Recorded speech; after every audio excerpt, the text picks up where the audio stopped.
د پخوا زمانې کیسه ده. د یو ځنګل سره خوا کې یو ښایسته کلی و. په هغې کې یو 3 ورونه اوسېدل. د مشر ورور نوم ګلجان او د منځني مرجان او د کشر ورور نوم شاهجان و. دا 3 ورونه ډېر محنتي او ایمانداره وو. روزانه به ځنګل ته تلل، لرګي به یې کټ کول او هغه به یې بازار کې خرڅول.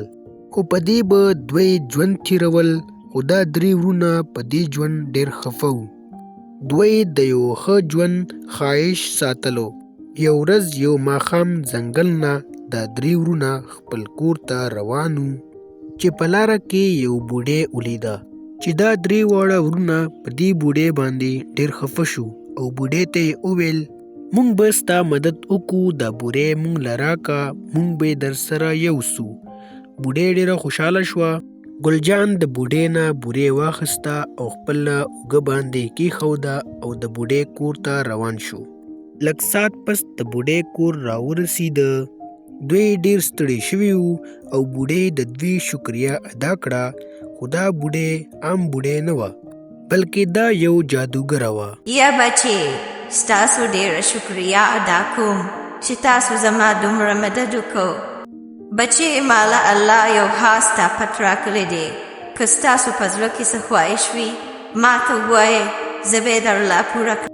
دوی چې کله د بوډۍ دا خبره واورېده نو ډېر حیرانه او خوشحاله شو. ګلجان ورته وویل چې زه غواړم چې زه یو غټ مالداره شم او زما غټ محل وي. مرجان ورته وویل چې زه غواړم چې زما ډېره غټه مځکه او جایداد وي او زه په هغې کې زمینداري کوم. او اخر کې د دوی کشر ورور شاهجان وویل زه غواړم چې زه واده وکم او زما یو ښایسته ښځه وي. د شاهجان په دې خبره ټول په خندا شو. خو بوډۍ ورته وویل ښځه بچې، چې ستاسو دا خواهش دی نو ځئ کور ته، انشاءالله الله به ستاسو دا خواهش پوره کړي. او د دې نه پس 3 واړه ورونه په خوشحالۍ کور ته روان شو. لږ ساعت پس چې کله کور ته راورسېدل نو ګلجان ډېر حیران شول چې د خپل کور سره یې خوا کې یو غټ محل ولیده. نو ګلجان له یو څو نوکران راغلل او ورته یې وویل چې راځئ، دا ستاسو محل دی چې د کوم تاسو ارمان کړی و. ګلجان محل ته دننه شو او د ډېرې خوشحالۍ نه بیټ کې پرېوته. او بل خوا چې مرجان وکتل نو هغې ته د هغه خواهش په مطابق یو غټه مځکه او ډېر جایداد میلاو شو. او مرجان هم په خوشحالۍ خپل مځکه کې کار شروع کړه. او بل طرف ته شاهجان لا د هغوی د خواهش مطابق یو ډېره ښایسته ښځه میلاو شوه او په خوشحالۍ ژوند تېروه. 3 واړه ورونه ډېر خوشحاله وو. همدغسې د دوی وخت تېرېده. یو کال پس اوس حالات بدل شو. ګلجان هم د محل نه ورو زړه مړېده. هم هغه شان خیال یې نه ساتلو چې د محل حالات هم ډېر خراب وو. بل خوا مرجان هم د پټو محنت برداشت نه کړل. اوس په هغه باندې خپل کار بوج لګېده چې د هغوی د وجې د هغه ټول فصل خراب شو. د شاهجان هم د خپلې ښځې نه زړه مړېده. اوس ورسره د ښځې سره وخت تېرولو خو ژوند خوند نه ورکولو. اوس 3 واړه ورونه بیا خفه ناستو چې فیصله یې وکړه چې دوباره به هغه بوډۍ له لاړ شو، هغه به راته د حل څه لار وښایي. کله چې 3 واړه ورونه د بوډۍ کور ته راغلل نو ویې کتل نو بوډۍ ناسته وه او کټوۍ پخوله.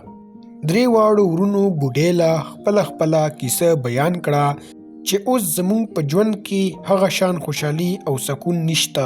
ګورئ زما خوږو بچو، کله چې ستاسو خواهشات پوره شو نو تاسو هغه وخت ډېر خوشحاله وئ، خو ستاسو دا خوشحالي ډېر وخت قایم پاتې نه شوه.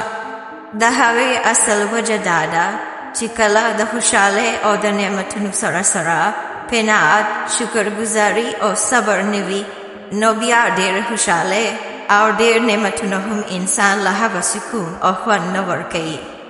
که تاسو په خپلو خوشحالو او په خپلو نعمتونو شکر ویستل زده کړل نو تاسو ته به حقیقي سکون ملو شي. کله چې هغوی د بوډۍ دا خبرې واورېدې نو د خپلې غلطو احساس ورته وشو او واپس خپل کور ته راغله.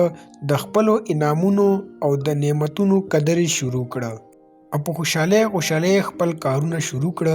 د دې نه پس د دې په ژوند کې او په زړه کې یو حقیقي خوشحالي او یو حقیقي سکون پیدا شو او دې نه پس به 3 واړو ورونو په خوشحالۍ ژوند تیروو. زما خوږو بچو، په دې کیسه کې زموږ دپاره دا سبق دی چې اصل خوشحالي او سکون د انسان د خواهشاتو پوره کېدو کې نه ده بلکې په صبر او په شکر ویستو کې ده. د انسان زړه مطمئن نه وي نو د دنیا یو نعمت هم انسان زړه ته خوشحالي او سکون نشي ورکولی. صبر، شکر او د زړه سادګي انسان همیشه خوشحاله ساتي.